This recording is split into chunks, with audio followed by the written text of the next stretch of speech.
Hello and welcome back to the channel. In this video we're gonna be looking at SV Action Sentinel Peter B. Parker Spider-Man from Into the Spider-Verse, but this is actually a bootleg from AliExpress. Now I don't know if you guys knew that there is a bootleg of this figure. I was really surprised when I found out about it. It was going for around $30. Something like that, and based on the reviews on AliExpress I decided to get this figure and to see for myself if this is as good as people say it is. Now at the time of recording this video I know that Sentinel is re-releasing this figure, and at this moment I still don't have it in my collection because when it was first released I missed out on that figure, and I saw a lot of reviews and I kind of felt bad that I didn't get this guy. From what I saw and from what I heard, this bootleg is a really good one, and of course it's not the same quality as the original. You can't expect it to be because you're paying like $70 or $80, something like that, for the original, and then $30 for this figure here. So obviously there will be differences, but as I said, I heard that this bootleg is really good and decided to get it and to see it for myself. As you see, the packaging looks similar to the original. There is no Marvel logo, and if I remember correctly it should be somewhere here. Here is the side of the box, the back of the box, and another side. Nothing down here. A logo up here, but yeah, let's open this box and let's see what we are dealing with here. So here is what we get out of the box. We get the instructions, and if I'm not mistaken, the original instructions on the inside have the newspapers that you have to cut out and you can use them as the accessory for this figure, but these instructions, these KO instructions, don't have the newspapers included. So that's a shame, but for the rest of the set you get all of the accessories that come with the original, and that means that even the webbings and the stand is included. So that is really good.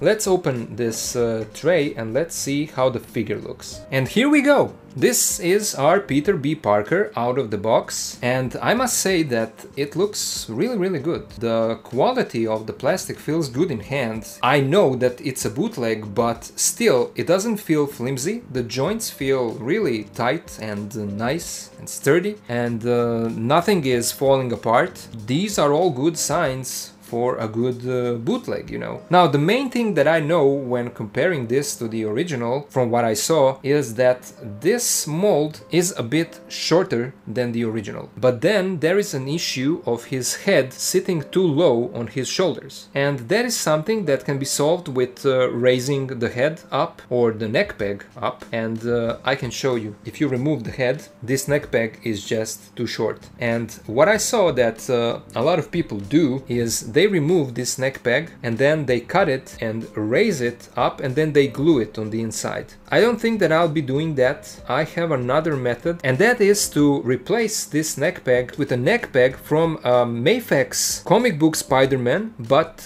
bootleg. I do have that bootleg. I bought it back in the day when I couldn't get the original Mafex comic book Spider-Man. Now I have him in my collection, so I don't need that bootleg anymore. So I think that I'll go with that. So that should fix the issue of his head sitting too low on this neck. I just switched the neck peg from my bootleg Mafex comic Spider-Man. You can see it here when you compare the two, how short the neck peg from this Sentinel bootleg Spidey is, and so now this should raise his head and it should look better. It snaps right on, and as you can see, yeah, this definitely makes him look much better. The head now sits higher on the neck. It doesn't look like it's drowning in the shoulders, and yeah, I'm really satisfied with this easy fix. But we can take a closer look at our Spidey. You can see that for the most part, taking into consideration that this is a KO, the sculpt and the paint application is really nice. You can see that the webbings are kind of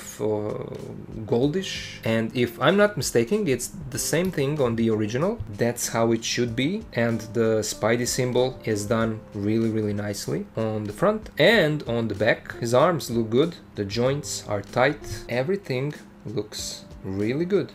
We have a seam line here where the mold is connected, so I'm guessing that's something that's not visible on the original. You can see it here as well. It's a shame that I don't have the original at the moment so that I could compare this to that original. Maybe we'll do that some other time. You can see here that the seam line has cracked open. A little bit of glue should fix that issue. So as I said, you don't expect a high quality out of a bootleg, of course. You expect joints to fall apart and for the limbs to be kind of loose and everything, but on this figure nothing is loose. For the most part, other than the head being too low, I would say that this figure looks really good. Okay, so let's now take a look at his accessories. He comes with an alternate Spidey head with large eyes, and I love this head sculpt. The golden webbings are also on this head, and yeah, it looks really good. And then we get a Peter Parker head. I feel like the eyes are kind of sunk in, maybe too much in the head. I don't think that that's the way that it looks on the original, of course, but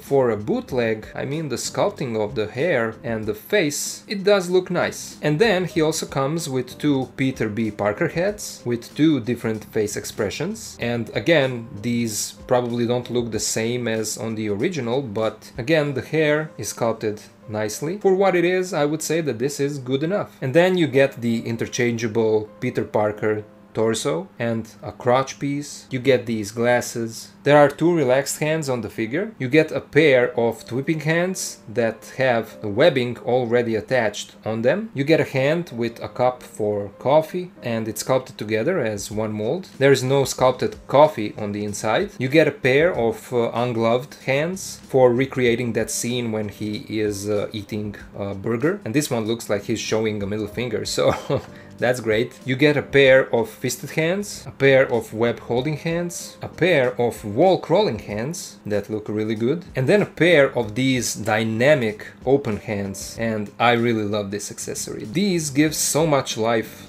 to this figure. These are probably one of the best hands for Spidey that I ever saw. And then I already showed you the manual, the instructions, and the stand that is practically the same as the original with all of these web effects. Let's now get into the articulation. There is a ball joint at the top of the neck and at the bottom that gives our Spidey a great range of movement. He can look down this much, up this much, he can tilt side to side, and the head rotates 360. There is no real butterfly joint, there is a gap down here, but the arms do go out this much and they rotate 360. We have a bicep swivel, double jointed elbow that gives us this much. We have a ball joint at the wrist that turns in any direction and it has a really nice range. At the torso we have a cut here and down here, and that gives us side to side movement and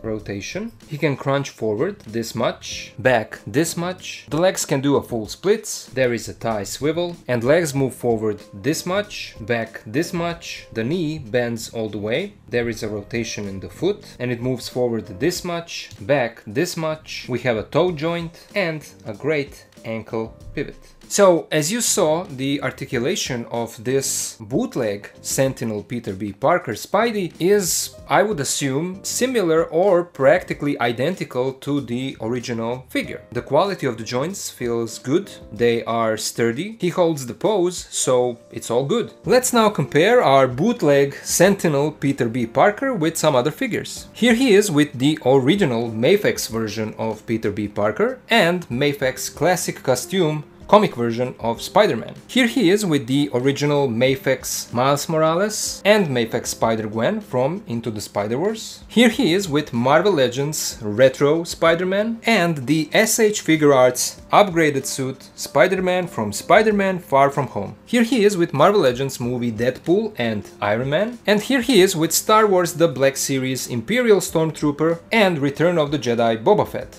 So listen, if it just so happens that for some reason you can't get the original, the price is just too high for you, it's too expensive, and you want a representation of Peter B. Parker in your collection and you can't even get the Mafex version, I would say that for 30 bucks US, this is a great bootleg. I know that it's a bootleg, I know that it's not ethical and so forth, but this is really a great looking bootleg. It's not the same as the original, of course it's not. The difference in price says it all, you know, but I would say that if you really want a Peter B. Parker 6-inch figure in your collection with which you can mess with and you can pose it and not be afraid that you'll break it maybe, I would recommend this. Go with this one. I will be making a posing video for this figure, so stay tuned for that. I hope that I'll get the original down the line and then maybe have the opportunity to compare the two. For now, I'm satisfied with this bootleg and with the price that I paid for this guy. I mean, even if it was just all about the accessories, you get a ton of accessories in this set and I would say that it's worth it for the price. I would like to hear you guys. Let me know down in the comments. Do you know about this bootleg? I'm sure that you do by now when this video comes out, but let me know, what do you think? Do you maybe have this in your collection? Or if just now you found out about this, do you plan on getting it? Let me know down in the comments. And again, stay tuned for that posing video. But that's all I wanted to say for this one. Thank you all for watching and for being here with me, and I'll see ya in the next one.